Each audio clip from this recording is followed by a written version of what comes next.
मित्रों, जरा कल्पना कीजिए कि एक दिन आपके दरवाजे पर एक चिट्ठी आती है।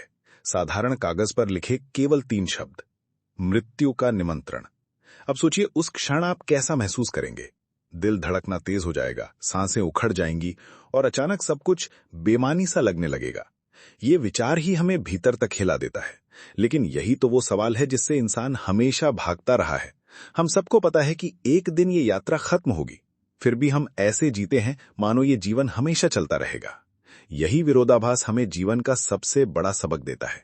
मृत्यु का निमंत्रण सुनकर हमें डर लगता है, पर क्या सच में मृत्यु डरने की चीज है? ग्रीक दार्शनिक सुकरात ने कहा था, मृत्यु या तो गहरी नींद है जिसमें कोई सपना नहीं, या फिर आत्मा का एक नए संसार की ओर जाना। इन दोनों ही स्थितियों में भय का कोई कारण नहीं। भारत की उपनिषद परंपरा भी यही कहती है कि मृत्यु अंत नहीं, बल्कि आत्मा के अगले पड़ाव का द्वार है। तो सवाल यह है कि अगर मौत अंत नहीं है तो हमें इससे डर क्यों लगता है? असल में डर मृत्यु से नहीं होता। डर इस बात से होता है कि हमने जीवन को ठीक से जिया भी या नहीं। जो अधूरा है वही हमें डराता है। अगर आपने प्रेम अधूरा छोड़ा है, सपने अधूरे छोड़े हैं, अपने भीतर की शांति अधूरी छोड़ी है, तो मृत्यु का निमंत्रण आपको भयावह लगेगा। लेकिन अगर आपने हर पल को पूरी तरह जिया है, तो मृत्यु भी बस एक और अध्याय जैसी लगती है। कहानी है एक साधु की, जिसे गांव के लोग मौत का दोस्त कहते थे, क्योंकि वो हमेशा हंसते हुए कहता, मृत्यु मेरी सहेली है। एक दिन किसी ने उससे पूछा, बाबा, जब सब लोग मौत से डरते हैं तो आप क्यों इसे सहेली कहते हैं? साधु ने उत्तर दिया, जिस दिन मुझे ये समझ आया कि हर सांस मुझे मृत्यु की ओर ले जा रही है, उसी दिन मैंने जीना सीख लिया। मृत्यु मुझे रोज याद दिलाती है कि समय सीमित है और यही सीमा जीवन को कीमती बनाती है। ये बात गहराई से सोचने वाली है। अगर हमें ये पता ना हो कि हम मरेंगे, तो क्या हम जीवन की कद्र करेंगे? शायद नहीं। मृत्यु का निमंत्रण हमें आलस से बाहर निकालता है। यह हमें बताता है कि समय हाथ से फिसल रहा है।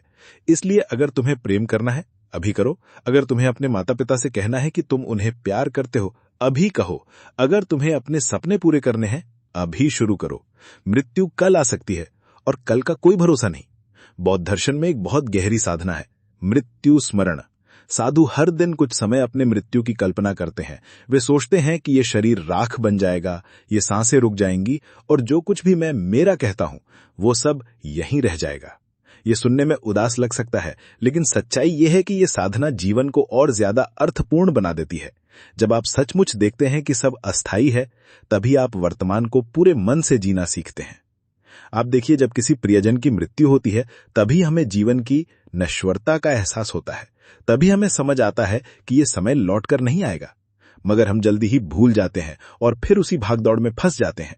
मृत्यु का निमंत्रण हमें बार बार जगाने आता है, जैसे कोई कह रहा हो, उठो, देखो जीवन कितना अनमोल है। एक छोटी कहानी और सुनिए। एक सम्राट था जिसने अपने मंत्रियों से कहा कि मुझे सबसे सच्चा वाक्य लिख कर दो, जिसे हर परिस्थिति में पढ़कर मैं समझदार बन सकूं। मंत्रियों ने बहुत सोचा और लिखा, यह भी बीत जाएगा। यही वाक्य जीवन और मृत्यु दोनों के लिए सच है। सुख हो या दुख, सफलता हो या असफलता, अंततः सब बीत जाता है। मृत्यु भी उसी यात्रा का हिस्सा है। तो क्या हमें मृत्यु का स्वागत करना चाहिए? शायद हां। स्वागत का मतलब ये नहीं कि हम जीना छोड़ दें, बल्कि इसका अर्थ है कि हम ऐसे जिएं कि जब मृत्यु का निमंत्रण आए तो हम मुस्कुरा कर कह सकें, धन्यवाद, मैंने जीवन का स्वाद चख लिया। यही तो सबसे बड़ी कला है, मरने से पहले जीना सीखना। आज के समय में लोग अमरत्व की खोज में लगे हैं। दवाइयों से, तकनीक से, कृत्रिम बुद्धिमत्ता से जीवन लंबा करने की कोशिश कर रहे हैं। लेकिन सवाल यह है कि जीवन लंबा होना जरूरी है या गहरा होना? कोई व्यक्ति 100 साल भी जी सकता है और भीतर से खाली रह सकता है, और कोई व्यक्ति 30 साल में ही दुनिया बदलने वाला जीवन जी सकता है।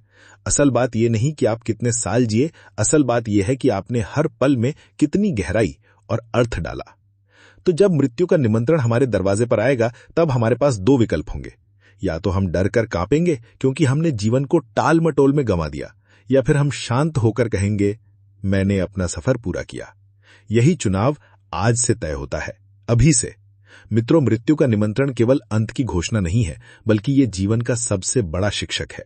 यह हमें बताता है कि समय सीमित है और इसी कारण ये अनमोल है। इसलिए हर दिन ऐसे जियो जैसे यही आखिरी हो। हर पल को कृतज्ञता और प्रेम से भर दो। जब ये समझ आ जाएगी तो मृत्यु का डर गायब हो जाएगा और जीवन एक उत्सव बन जाएगा।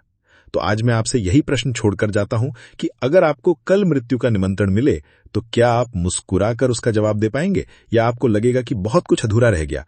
इस सवाल का उत्तर ही तय करेगा कि आपने वास्तव में जीना सीखा है या नहीं।